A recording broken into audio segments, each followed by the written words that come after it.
Selamat pagi Indonesia. Anda menyaksikan seputar Bali terkini pukul 10 WITA bersama saya Agus Jagatraya.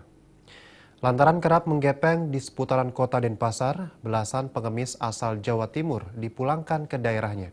Kepala Dinas Sosial Tenaga Kerja Kota Denpasar, Gusti Agung Rai Anom Suradi, menilai pemberian ceramah selama ini kepada gepeng yang terjaring tidak efektif karena mereka tetap kembali untuk menggepeng. Kepala Dinas Sosial Tenaga Kerja Kota Denpasar Gusti Agung Rai Anom Suradi mengatakan selama ini setiap hari Sabtu dan Minggu pihaknya melakukan penjaringan terhadap gepeng di Kota Denpasar. Terakhir sebanyak 19 gepeng terjaring dan semuanya berasal dari Jawa Timur seperti Situbondo, Bondowoso, dan Banyuwangi. Semua gepeng tersebut terpaksa diantar langsung ke daerahnya dan diserahkan ke Dinas Sosial Provinsi Jawa Timur. Pemerintah setempat diharapkan memberi pembinaan kepada para gepeng tersebut agar tidak kembali ke Denpasar hanya untuk mengemis di jalanan dan mengganggu kenyamanan lalu lintas.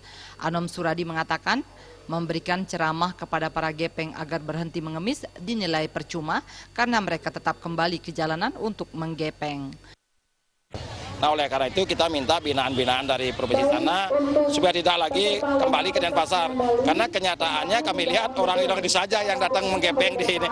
Berapa kali kita tangkap, kembali juga minggu berikutnya atau bulan berikutnya itu aja orangnya. Walaupun ada 1-2 tambahan, namun sebagian besar adalah kambuhan. Oleh karena itu kami ingin tetap kerjasama yang baik pada dinas sosial yang di wilayah mereka untuk memberikan arahan, memberikan membina para gepengnya tidak lagi datang ke Denpasar.